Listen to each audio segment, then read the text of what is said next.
The storm of voices, footsteps, and perfume drifted through the marble hallways of the Ventura Corporation Tower, but none of it could distract the new maid, Harper Collins, from the single sight that froze her heart. A little girl sat alone in the corner of the grand executive lobby, her knee pulled tightly to her chest, her chestnut curls tangled, her small fingers tapping rhythmic patterns against the floor, as though she were desperately trying to create a world the rest of the building refused to see. Executives swept past her as though she didn't exist. Assistants avoided her eyes.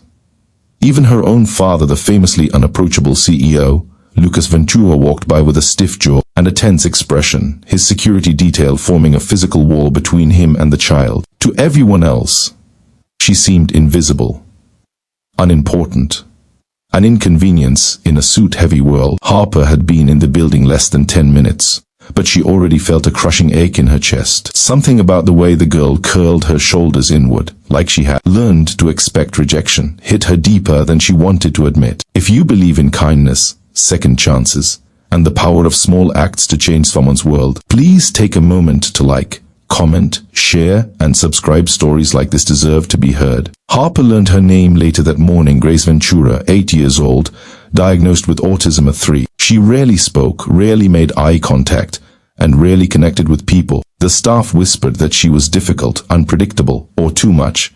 Harper could feel her stomach twist every time she overheard their careless words. She had taken the job because she needed the income after her life fell apart in Seattle, but now she realized this was more than a job. This was a child who had been abandoned emotionally in a building full of adults who should have cared. The mansion felt even worse.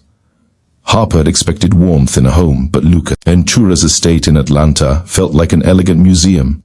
Everything gleamed, everything was fragile, and everything echoed. Grace walked barefoot through rooms like a drifting shadow, tapping the walls with her fingertips, humming soft repetitive sounds that only she seemed to understand. Her father never raised his voice, but he also never softened it. He observed his daughter with a distant sadness, like someone staring through fog at a life they didn't know how to reclaim. Harper sensed immediately that he loved Grace, but was terrified of hurting her, or maybe terrified of failing her. Days passed, and Harper learned that Grace responded to rhythms. She tapped her fingers on windowsills, the marble staircase, and occasionally on Harper's wrist if she stood close enough. Harper never pulled away. Instead, she tapped back, softly, gently, curiously. Grace would pause, blink twice, and then repeat the rhythm. It felt like a language built from patience and sound instead of words.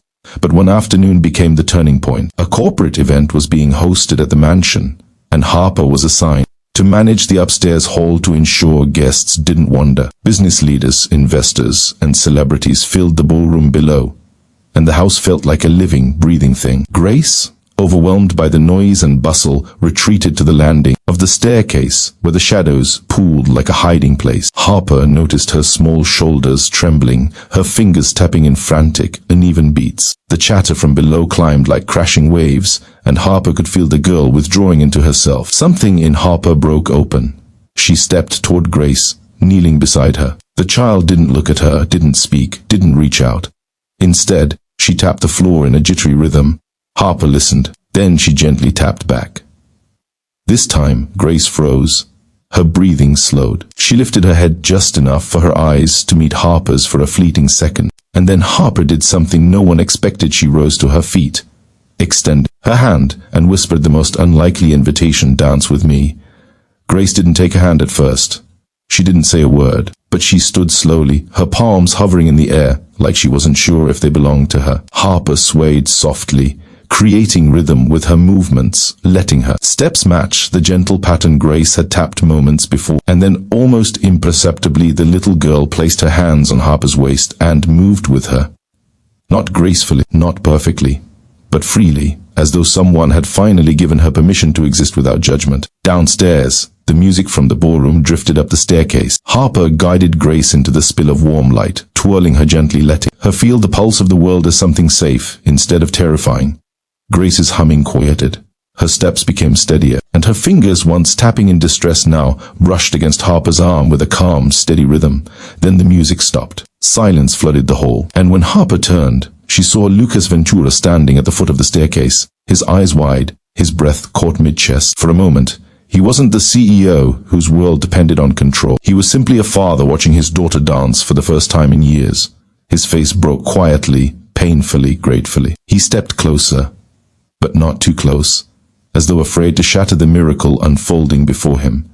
That night changed everything. Lucas began asking Harper questions, not about cleaning, not about schedules, but about how Grace responded to certain movements or sounds. He followed Harper into Grace's world, awkwardly at first, but with a sincerity that softened the rigid lines of his life. Grace began humming less and smiling more. Harper found herself laughing again, letting the walls she had built, after losing her fiancé, crumble piece by piece. She realized she needed Grace as much as Grace needed her.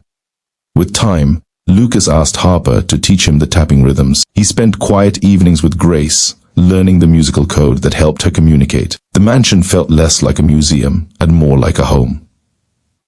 Real warmth returned to its halls. One evening, months after that first dance, Harper stood on the porch watching the sunset bleed across the Atlanta sky. Lucas approached her, hesitant, holding something small, a memory bracelet Grace had made from colorful beads. He opened his hand and said Grace wanted her to have it. Harper felt tears prick her eyes. For the first time since her life had collapsed in Seattle, she felt chosen, needed, part of something meaningful. If this story touched your heart, please like, comment, share, and subscribe. Your support helps us continue creating stories that inspire and heal. Before the ending, please comment. Kindness changes everything. And in that quiet moment on the porch, with the cicada singing and the mansion glowing with the warmth, she helped bring back to life.